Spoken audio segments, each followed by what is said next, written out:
பேரன்பு கொண்ட பெரியோர்களே, வயலை பெருங்குடி மக்களே, நாம் ஆண்டுதோறும் நம்ம எல்லாம் மனிதர்களாய் தலைவரை செய்த நம்மளுடைய மகத்தான தலைவர் புரட்சியாளர் அம்பேத்கர் அவர்களுடைய பிறந்த நாளை கொண்டாடி வருகிறோம். அப்படி கொண்டாடுகிற பொழுது நாம் ஒவ்வொரு வருடமும் ஒரு தலைப்பிலே கொண்டாடுகிறோம். சென்ற ஆண்டு சமூக ஜனநாயக திருவிழா என்கிற தலைப்பிலேயும், இந்த ஆண்டு அம்பேத்கரை படிப்போம் அறிவகம் கட்டுவோம் என்கிற தலைப்பிலேயும் நாம் கொண்டாடி வருகிறோம். அப்படித்தான் நாம் எடுக்கக்கூடிய ஒவ்வொரு நிகழ்வும் ஒரு கருத்தியலை சார்ந்து இழக்கி கொண்டு வந்து இருக்கிறோம். அந்த கருத்தியலும் கருத்தும் கல்வி சார்ந்தே தொடர வேண்டும் என்பதுதான் அதனுடைய அடிப்படை நோக்கம். அதனால்தான் எந்த நிகழ்வு எடுத்தாலும் அதிலே மாணவர்களை பங்கு பெற செய்வதும், மாணவர்களை ஊக்கப்படுத்துவதும், மாணவ செல்வங்களுக்காக நாம் பல புத்தகங்களை அல்லது அதற்காக தேவையான உபகரணங்களை தயாரித்து அவர்களுக்கு வழங்குவதும் நாம் தொடர்ந்து செய்து கொண்டு இருக்கிறோம். நம்மளுடைய தலைவர் புரட்சியாளர் அம்பேத்கர் அவர்களுடைய பிறந்த நாள் வெறும் கொண்டாட்ட நிகழ்வாக நாம் நடத்தாமல், வெறும் பொழுதுபோக்கு நிகழ்வாக நாம் நடத்தாமல், இப்படி அறிவு சார்ந்து ஆண்டுதோறும் நாம் நடத்திக் கொண்டே வருகிறோம். அண்ணன் அவர்கள் பட்ட துன்பங்களை சொல்லி ஒரு நாளில் சொல்லி மாளாது. அதை சொல்ல வேண்டும் என்றால் இங்கே மணிக்கணக்கிலே நீரும். ஆனால் இன்றைக்கு நாம் இந்த இடத்திலே நிற்கிறோம் என்றால், இன்றைக்கு நாம் இப்படி ஒரு தனியாக மேடை போட்டு நாமே சுயமாக சிந்தித்து பேசுகிறோம் என்றால், அந்த சுதந்திரத்தை பெற்றுத்தந்த தலைவர் அம்பேத்கர் அவர்கள்.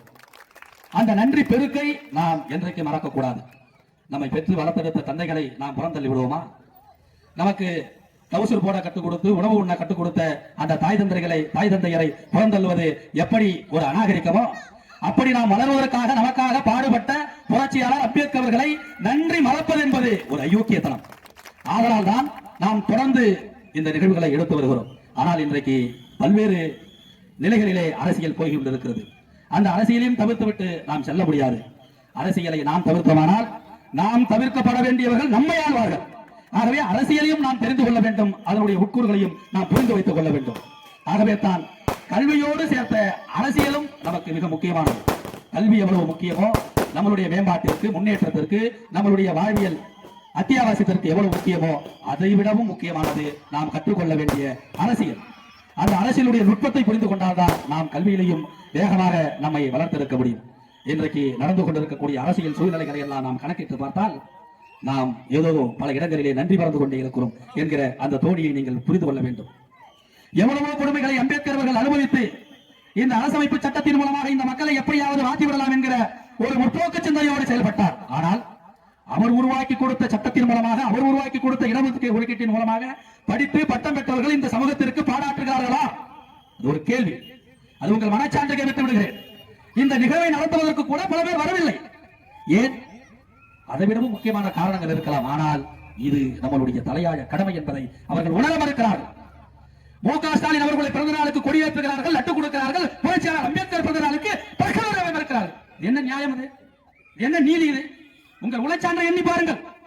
அது சரி, உங்களுடைய கட்சி ஒரு தலைவர் இருக்கிறார், ஒரு பிறந்த நாள் வருகிறது என்றால் சரி. அப்படி என்றால் அளவு இது ஒட்டுமானது இல்லையா? இங்கே வந்து எட்டி பார்க்க வேண்டாமா இல்லையா? இதை ஒரு பங்கெடுக்க வேண்டாமா இல்லையா? நான் எல்லா தலைவர்களும் சொல்கிறேன். அம்மையார் ஜெயலலிதாவுக்கு விழா எடுத்தாலும் அங்கே போய் நிற்கக்கூடியவர்கள் அம்பேத்கருக்கு நிற்க வேண்டும். முதலில் அம்பேத்கர் இருக்க வேண்டும். சேரி எரிகிற போது வந்தவன் திருமாவளவனா ஸ்டாலினா? உனக்கு ஒடுக்கமே வருகிற போது வருகிறவன் திருமாவளவனா அல்லது மறைந்த இருக்கிற எடப்பாடி பழனிசாமியா? நன்றி பெருக்க வேண்டும் தோழர்களே. அதற்காக சொல்லுகிறேன், ஒரு நன்றி வேண்டும். அந்த நன்றி பெருக்கோடு இருக்க வேண்டும் எப்பொழுதுமே. அரசியல் என்பது அவ்வளவு நுட்பமாக நீங்கள் கவனிக்கப்பட வேண்டியதாக இருக்க வேண்டும். வெறும் ஒரு மனச்சான்றை இல்லாமல் நடந்து கொள்ளக்கூடாது. யாரால் வளர்ந்தோம், எப்படி வளர்ந்தோம், எப்படி இருக்கிறோம், இன்றைக்கு நம்மளுடைய நிலை என்ன, நம்மளுடைய பிள்ளைகள் எப்படி இருக்கிறார்கள், அவர்கள் சுதந்திரமாக நடமாடக்கூடிய ஒரு சூழல் இங்க இருக்கிறது என்றால் அதற்கு திருமாவளவனும் அம்பேத்கரும் காரணம் என்பதை நீங்கள் உணர வேண்டும். அதை ஏன் மறுக்க வேண்டும்? மறைத்து பேச வேண்டும். அது என்ன மறைக்க வேண்டியது இருக்கிறது? உண்மைதானே? உண்மைதானே? இன்னைக்கு சோதனை மு.க. ஸ்டாலின் அவர்கள் தோற்றுவிட்டார். அவர் தோற்றத்திலே நமக்கு கவலை இருக்கிறது. ஆனாலும் தோற்க வேண்டும் எண்ணியதிலும் ஒரு நியாயம் இருக்கிறது. ரங்கராஜ பாண்டே அவர்களுடைய தந்தையார் இறந்ததற்கு போகக்கூடிய ஸ்டாலின் அவர்கள் வேங்க வயலுக்கு இதுவரைக்கும் செல்லவே இல்லை. தெரியுமா? இந்த மக்கள் உங்களுக்கு வாக்களிக்கவில்லையா? இன்றைக்கு இந்த மக்கள் உங்களுக்காக துணை நிற்கவில்லையா? அந்த கோபத்தில் இருந்து அவர் தோற்க வேண்டும் இருந்தது. ஆனால் இன்றைக்கு இருக்கக்கூடிய பாசிச சக்திகளின் வலையில் இருந்து அவர் இப்படி போய்விடக்கூடாது என்று தோற்கக்கூடாது என்கிற காரணம் இருக்கிறது. அதை நாம் புரிந்து கொள்ள வேண்டும்.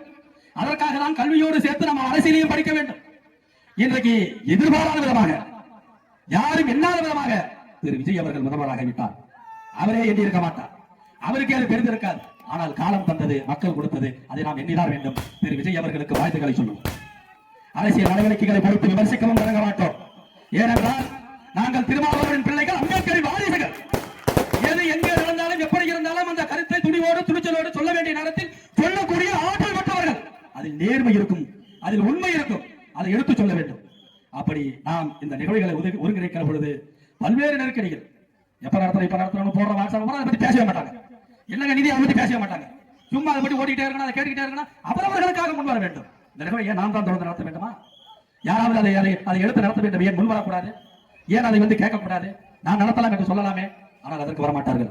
இதை பேசினால் இதற்கு எதிர்வினையாற்ற வருவார்கள்.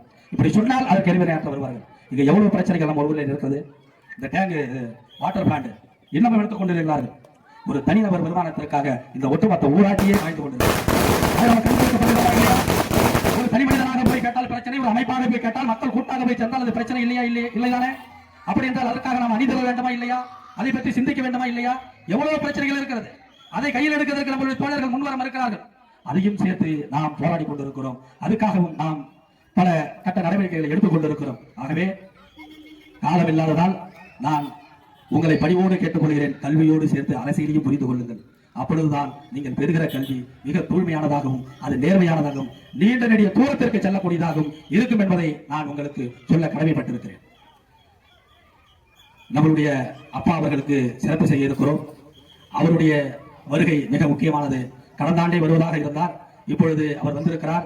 அவருடைய வருகையை வருக வருக என்று வரவேற்று இது போன்ற நிகழ்வுகளுக்கு நீங்கள் அனைவரும் எப்பொழுதும் ஊக்கம் தர வேண்டும் என்று கேட்டு என்னுடைய உரையை முடிக்கிறேன். நன்றி, வணக்கம்.